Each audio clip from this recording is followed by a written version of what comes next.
você abrir sua Bíblia lá no livro de Colossenses. Colossenses, lá no capítulo 1, do verso 13 até o 29. Hein? Colossenses, capítulo 1.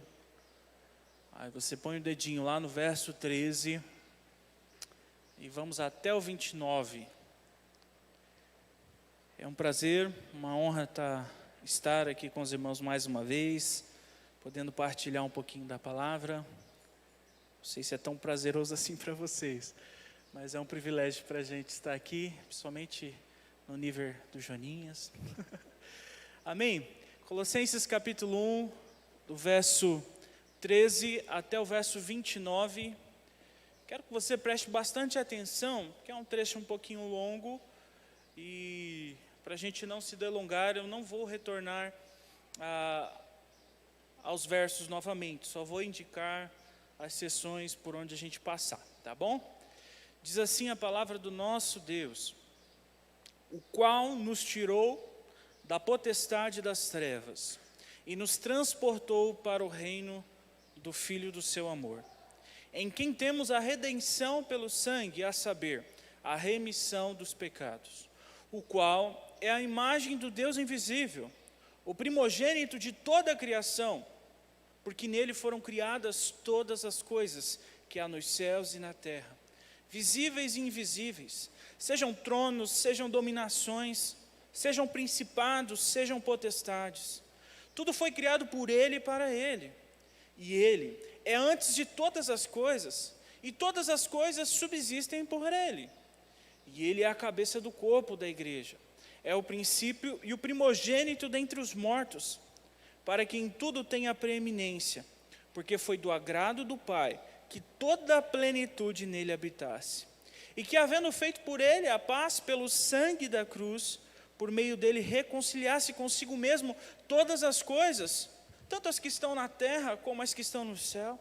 A vós também, que noutro tempo éreis estranhos, inimigos no entendimento pelas vossas obras más, agora contudo vos reconciliou no corpo da sua carne, pela morte, para perante ele vos apresentar santos, irrepreensíveis e inculpáveis, se na verdade permanecerdes fundados e firmes na fé, e não vos moverdes da esperança do evangelho que tendes ouvido, o qual foi pregado a toda criatura que há debaixo do céu, e do qual eu, Paulo, estou feito ministro. Regozijo-me agora no que padeço por vós, e na minha carne cumpro o resto das aflições de Cristo pelo seu corpo, que é a igreja, da qual estou feito ministro, segundo a dispensação de Deus, que me foi concedida para convosco, para cumprir a palavra de Deus, o mistério que esteve oculto desde todos os séculos e em todas as gerações, e que agora foi manifesto aos seus santos, aos quais Deus quis fazer conhecer quais são as riquezas da glória deste mistério entre os gentios, que é Cristo em vós, esperança da glória. A quem anunciamos, admoestando a todo homem, e ensinando a todo homem em toda a sabedoria, para que apresentemos todo o homem perfeito em Jesus Cristo. E para isso também trabalho, combatendo segundo a sua eficácia, que opera poderosamente em mim. Amém? O tema que eu gostaria de trabalhar com os irmãos nesse texto é algo que eu vejo bem latente no fim desse trecho que acabamos de ler. O tema dessa manhã é Cristo em nós, a esperança da glória. Só deixando aqui a par daquilo que está acontecendo, a cidade de Colossos, ela ficava no meio de uma importante rota comercial. Ela ficava numa encruzilhada muito importante, né? De Éfeso até o leste. E Éfeso era uma grande cidade daquele tempo, uma cidade muito grande. Então, era um corredor muito importante. Naquela cidade havia vários povos e tudo indica que as boas novas de Cristo chegou naquela cidade através do ensino de Paulo a alguns colossenses que estavam em Éfeso. Alguns outros historiadores, comentaristas vão dizer que Paulo, a ir para Éfeso, passou por ali e também pregou a palavra de Deus. Mas o fato é que Epáfras, que era o irmão que liderava aquela igreja naquela cidade, vai até Paulo, quando ele está preso em Roma, e Epáfras então conta sobre o progresso dos crentes ali em Colossos, mas também Epáfras conta um pouquinho daquilo que eles estavam sofrendo, dos males que acarretavam sobre a vida da igreja em Colossos. Paulo então escreve para orientar a igreja que estava enfrentando o falso ensino do gnosticismo. E é difícil a gente chegar a uma conclusão tão rapidamente desse ensino, que é uma gama de pensamento muito ampla. Mas, a grosso modo, os gregos tinham uma mente dualista. Toda a matéria era má e o espírito era bom. Eles não concebiam a ideia de um Deus completamente bom como criador de todas as coisas, porque afinal a matéria é algo ruim, a matéria é má. Agora imagine comigo, conceber a ideia de um Deus totalmente bom, que assumiu a forma humana, sendo Ele próprio uma matéria. Eles não aceitavam Deus ter encarnado, não entendiam Cristo Jesus homem. Muitos afirmavam até mesmo que Jesus era uma espécie de fantasma que passou por aqui, mas que a sua encarnação, de fato histórico, nunca existiu. E esse pensamento ele foi muito ruim para a vida da igreja primitiva. E é por esse motivo que a gente vê Paulo, a gente vê o apóstolo João, e a gente vê outros apóstolos sendo tão incisivo contra esse pensamento diabólico. E talvez o ponto principal seja a ideia de que, como alguém, matéria, isso é Cristo, pode dar novo sentido àquilo que é mal, redimir. Paulo faz então uma defesa do Evangelho e começa a falar da supremacia de Cristo. Interessante que uma das principais defesas do gnosticismo é que por meio do conhecimento nós obtemos a redenção. Nós alcançamos, aí chegamos perto e caminhamos rumo à perfeição. A gente precisa se lembrar que em toda a história humana, nenhum empreendimento humano conseguiu dar fim aos males desse mundo. Doenças, catástrofes, guerras, injustiças. Por melhores e mais louváveis que sejam as intenções, a ciência, o saber humano, não foi capaz de dar fim às nossas mazelas. E eu não estou querendo dizer com isso que o esforço humano para o bem seja inútil. Só quero colocar cada coisa em seu devido lugar. Somente o conhecimento de Cristo, somente o conhecimento daquele que é a verdade eterna, pode trazer solução para os males que a gente enfrenta. Minha intenção, então, meus irmãos, nessa manhã, é refletir sobre aquilo que Cristo é para nós, sobre tudo que viermos a passar, tudo que a gente vier enfrentar. Nada, definitivamente nada, pode nos separar da verdade de que Cristo em nós é a esperança da glória. Nele nós podemos ter esperança. Por mais que as limitações que a gente enfrenta, por mais que as dificuldades escancarem diante de nós, por mais que as circunstâncias adversas que a gente enfrenta, deixam claro para nós que somos impotentes e que o nosso saber, que o nosso agir não dá conta, a gente pode confiar em Jesus. Quero então te dar alguns motivos para que você não se desespere em meio às tuas lutas. Eu quero te convidar a crer na verdade bíblica, te chamar a confiar plenamente na obra gloriosa do nosso Senhor e Salvador Jesus Cristo. Quero deixar para você, então, 4 motivos pelos quais eu creio que podemos ficar tranquilos. 4 motivos pelos quais nos garantem que Cristo é de fato a esperança de um futuro glorioso. E o primeiro deles, eu encontro essa ideia nos versos 13 e 14. Nós podemos confiar que em Cristo nós temos a esperança da glória, porque através dele nós fomos livres do poder das trevas. Livres do poder das trevas. Sabe, irmãos, às vezes nós nos acostumamos com aquilo que a gente costuma ouvir sempre. A gente se acostuma com a rotina da igreja. A gente ouve constantemente que Cristo nos libertou do poder das trevas. E às vezes parece que essa verdade é apenas uma entre tantas.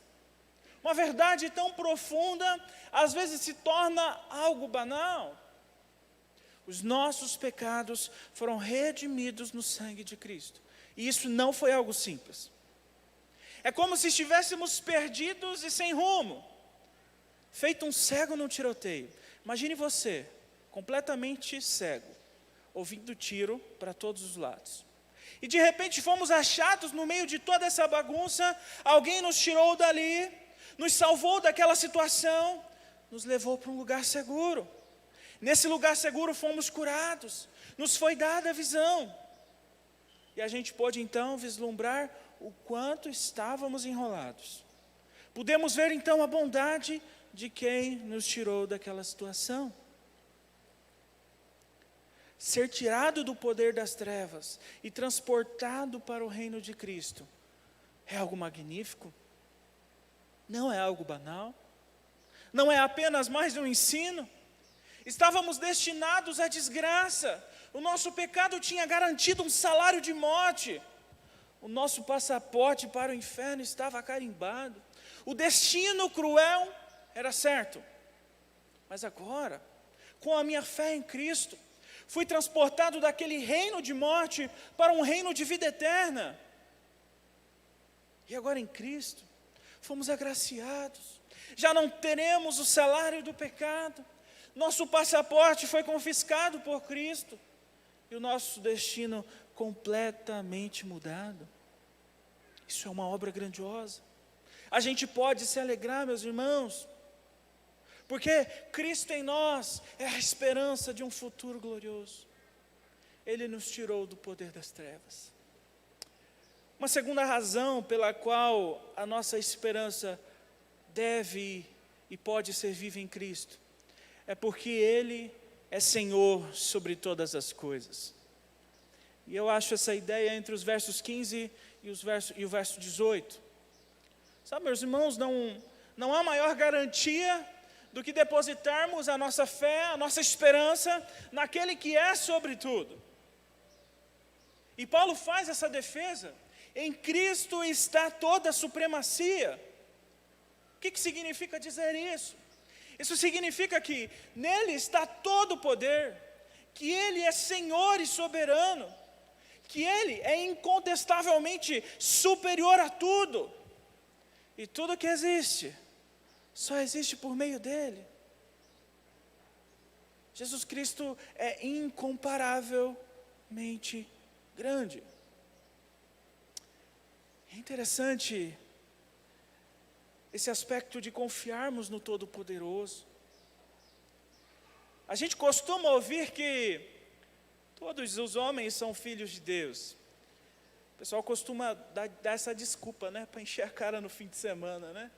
Toma umas que eu também sou filho de Deus. Mas se engana quem pensa que todos os homens são filhos do Senhor. Mas para todos que pertencem a Cristo, há o privilégio imenso de ser filho do Todo-Poderoso do Universo. E saber disso, meus irmãos, saber que pertencemos a Cristo, não simboliza apenas participarmos de mais uma religião em meio a tantas outras. É muito mais do que isso. Ter nossa vida em Cristo significa estar debaixo da proteção daquele que é e que sempre foi. Ter nossa vida em Cristo significa estar sob o senhorio daquele que tudo criou. Ter nossa vida em Cristo significa estar sob o cuidado de quem tudo sustenta. Existem muitos homens que se valem da sua influência humana. Porém, no dia final, no juízo, nada disso terá valor. ninguém conseguirá dar carteirada em Deus, em Cristo. Agora saiba, no dia do Senhor, estar em Cristo fará toda a diferença. Por mais que a gente sofra por amor a Cristo nesse mundo, por mais que soframos chacotas, por mais que soframos uma porção de fatores por amarmos a Cristo, por pertencermos a Ele, tudo isso um dia passará. E quando isso passar, nós permaneceremos intactos. Ficaremos a salvos, pois somos filhos daquele que é Senhor sobre tudo. E essa é uma motivação para confiarmos em Cristo, porque dele nós temos a garantia de um amanhã glorioso. Terceira razão, meus irmãos, pela qual nós podemos crer no amanhã. Eu vejo essa ideia entre os versos 19 e o verso 23. Nós podemos crer no amanhã porque Cristo nos trouxe paz com Deus.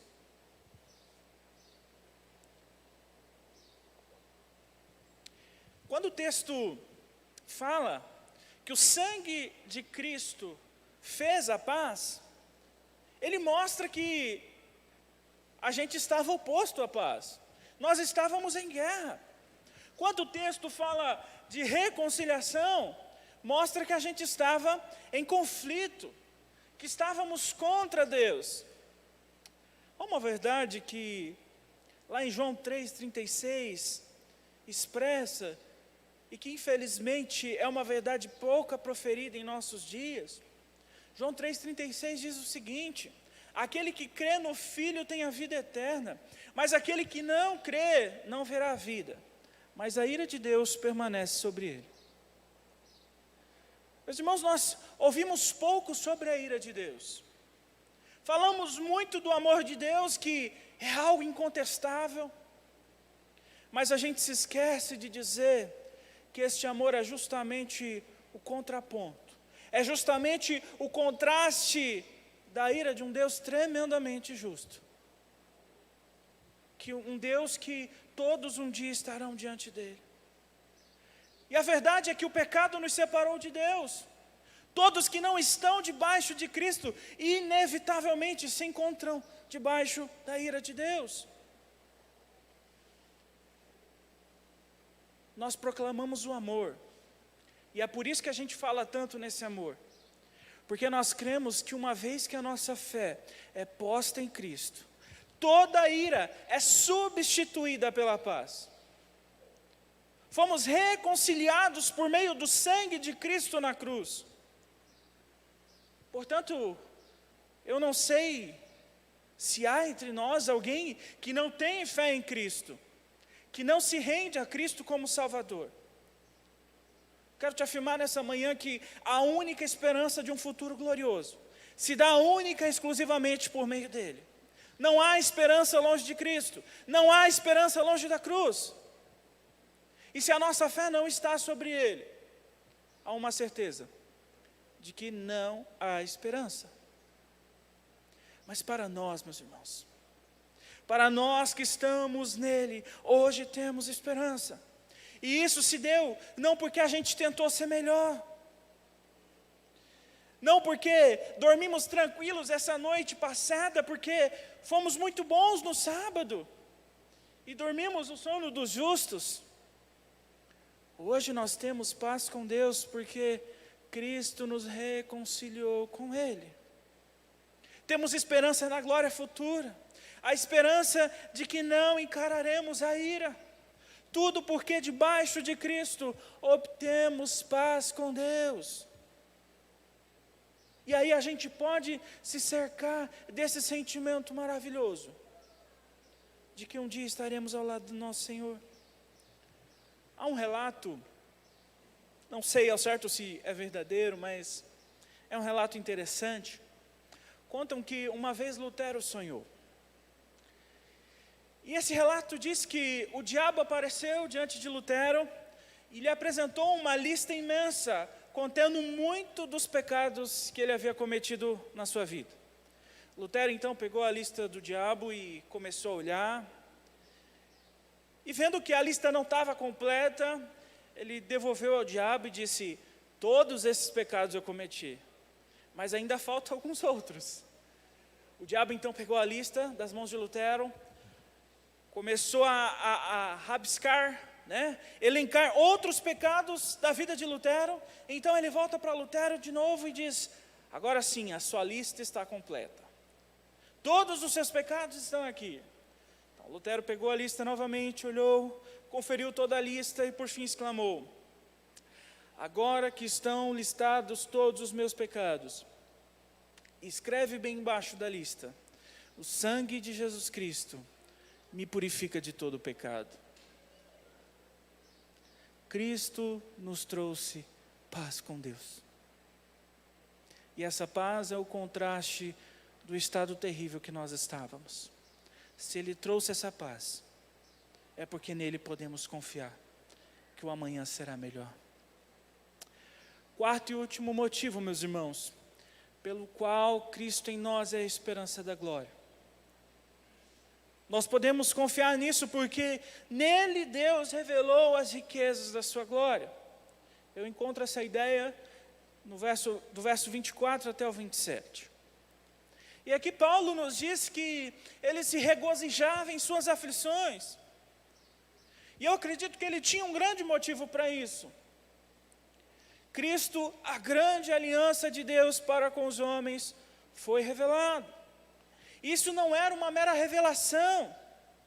Este foi o ápice, o grande momento de Deus para com o homem. Porque em Cristo, meus irmãos, nós conhecemos as riquezas da glória. A desesperança vivida por tanto tempo já não é mais realidade. Agora Cristo foi revelado. E nele Deus revela suas infinitas riquezas. Isso significa que aquele que estava abatido agora pode andar confiante. Aquele que estava aflito agora pode andar despreocupado. O que era atribulado agora pode andar descansado. Porque em Cristo aquilo que não dava, deu. Cristo, o mistério revelado, nos trouxe as riquezas da glória de Deus. O irremediável encontrou a sua medicação. O improvável se tornou uma possibilidade. O impossível se tornou possível. O que não tinha jeito, agora deu jeito. Cristo veio a nós, e isso mudou tudo. A esperança veio a nós, isso nos trouxe paz. E é por isso que nele a gente pode confiar. Confiar de que por meio dele, bênçãos sem fim nos aguardam na glória celeste. Se isso estivesse nas nossas mãos, se essa responsabilidade estivesse sobre os nossos ombros, aí sim, sobrariam motivos para a gente se preocupar. Mas como Ele é a nossa esperança, a gente pode viver essa esperança. A gente pode aguardar um amanhã glorioso. Nós podemos ansiar por esse dia tão glorioso. O que a gente tem feito aqui? O que estamos a fazer como igreja do Senhor? Você já parou para pensar por que é que as portas dessa igreja estão abertas aqui há quase 70 anos? Por que se gasta dinheiro com toda essa estrutura, pagando contas, investindo em pessoas, investindo para se ter um espaço agradável? Tudo isso e tantas outras questões tem um motivo muito simples. Cristo para nós, meus irmãos, é a esperança de um futuro glorioso. Por isso, e tudo que temos, tudo que somos, não é para nós, tudo é sobre Jesus, tudo é para Jesus. Nós anunciamos o mundo tão grandioso bem que já temos em nós. E talvez agora, com muito mais sentido do que para o próprio salmista, o Salmo 37, verso 5, se faça real entre nós.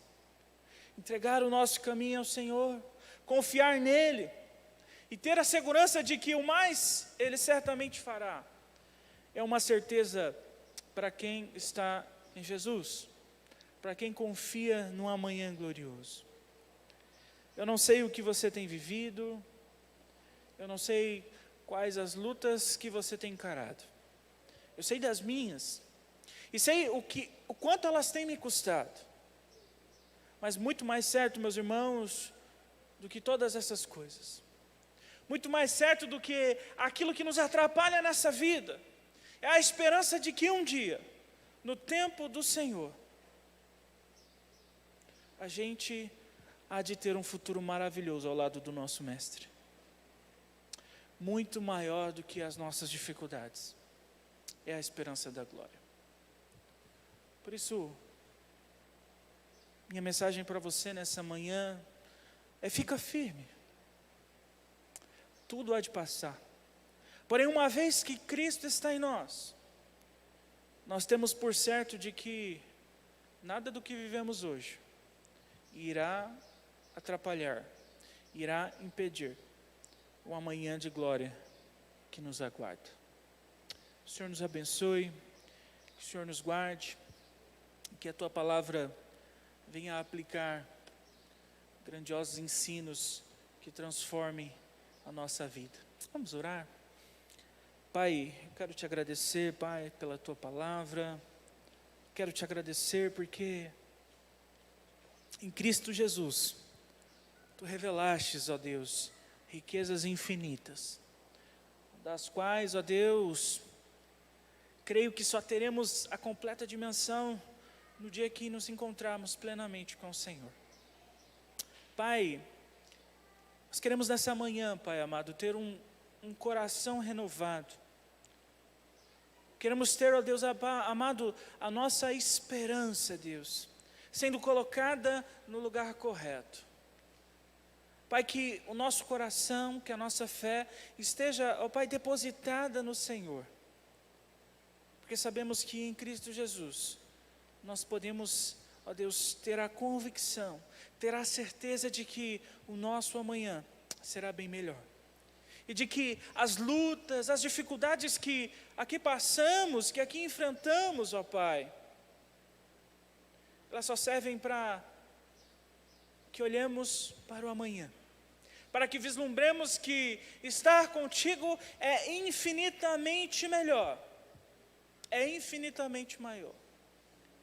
Que essa segurança, Pai, possa tomar forma nos nossos corações, que possamos andar, Pai, firmados em Cristo Jesus, nosso Senhor, aquele que acalenta o nosso coração e nos dá a certeza, a convicção de um dia melhor. É no nome de Cristo que oramos. Amém.